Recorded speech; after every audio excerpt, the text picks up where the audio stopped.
So ito, chicken thigh. Yan o, chicken oil o. Ang daming chicken oil o. Wala akong nilagay na oil dyan. Pero tingnan nyo, ang daming chicken oil o. Yan. Ito nyo, wala nang mga oil, diba? Siyempre, nasa ilalim na yung oil nyan. Get ready. So, itatry natin to sa air fryer natin. Yan. Silicone. 7 inches to. Kasi yung air fryer natin, 7 inches. So, tingnan natin kung magkakasya to. So, by the way, gumawa ako nito na silicone pot for air fryer 5 years ago. Ito siya. So, ito yung video na to. Ayan, no. So, yung video nito, ito, ayan yan. So, kinat ko na lang siya. So, for 5 years, ito yung gamit ko.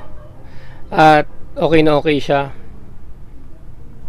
So, ito try ko i-replace na ito kasi ito is 7 inches. So, may mga butas siya kasi para mas madaling maluto yung karne. Kasi yung air fryer sa taas, sa gilid, tsaka sa ilalim yung init, dapat. So, may comparison ako. May video na to, may comparison sa walang butas at may butas. So, ito niligyan ko ng butas kasi para yung performance ng air fryer hindi mabawasan. Yan ang air fryer ko. Hilo. Post shopping days pa yan. So, ito 7 inches yung diameter niya. Yan, sakto lang siya. So, set natin ng 15 minutes at 200 degrees Celsius. Yan, 15 minutes. Brown to eh. Makikita mo niyo sa video, brown. Ito yung ilalim niya. Sunog na. So, pag may air fryer kayo, I suggest na kumuha kayo ng silicone pot. Tapos, nasa inyo na lang kung bubutasan nyo. So, ako, suggestion ko talaga, butasan nyo para yung cooking time niya, same as na parang walang silicone pot. Kasi pag may silicone pot kayo nilagay, tapos walang butas, sa taas lang yung init magagaling. Dapat kasi sa taas, sa gilid, tsaka sa ilalim para mas mabilis maluto. Tapos na yung 15 minutes. Ito siya. So, ang problema ko, pag walang butas, syempre, yung mga oils, nandyan lang. Okay naman siya. Pero kasi mas mataas siya eh. Elevated siya. Kasi hindi natin kinat to, yung gilid. Ayan. Ito natin ilalim. 15 minutes ulit.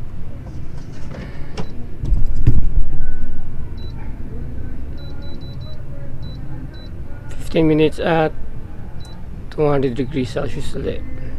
Yung bago to, malambot din siya tulad nung nandito. So pag katagalan, tumitigas na rin siya kahit papano. Yan, tumitigas na rin siya. Hindi na siya ganun kalambot.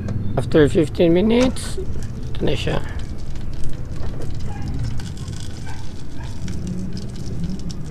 Lutuin pa natin konti ito. Pero pwede na yan, pero lutuin pa natin ito.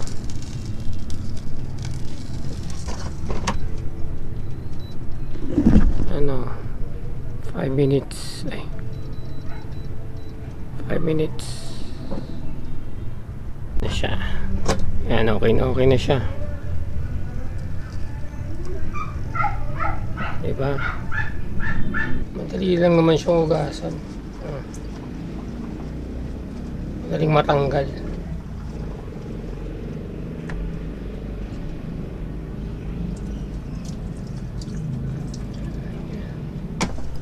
So, ganyan karami yung chicken oil ng chicken thigh. Dami niya, no?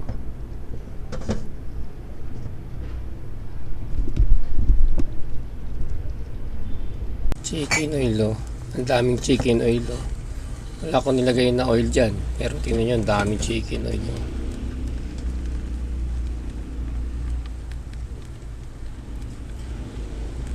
Kaya need ko talagang butasan yan para yung oil mapunta sa ilalim. So ngayon bubutasan na natin siya para yung oil magdi-drain na lang yung oil. Ito, 1 hole puncher.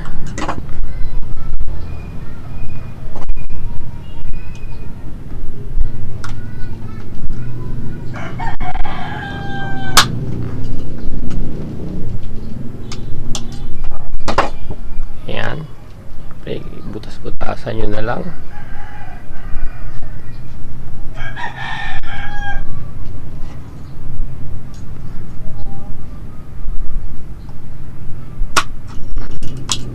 Isa may siyang butasan na yan.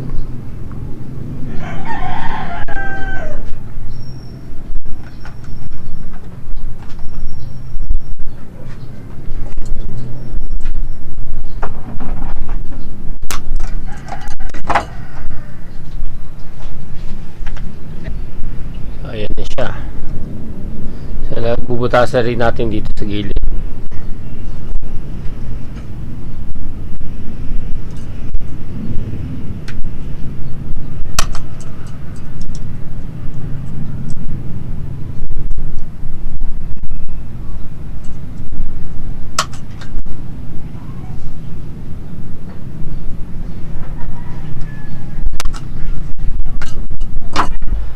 So, ito na siya.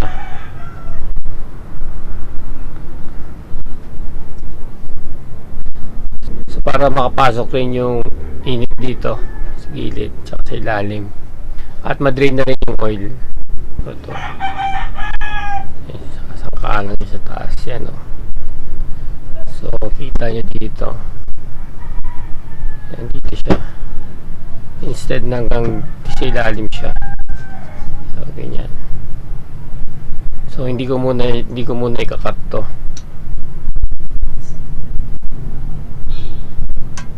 Parang may 1.5 inch pa dito na space. Mga ng 1.5 inches. Ganyan siya. Patong.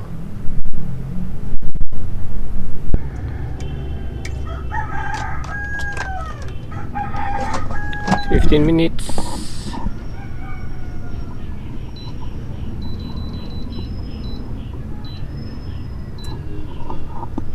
So, after 15 minutes, kabilang side naman.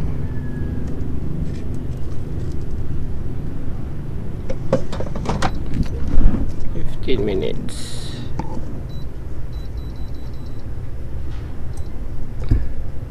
After 30 minutes, yan. So, lutuin pa natin ng 5 minutes.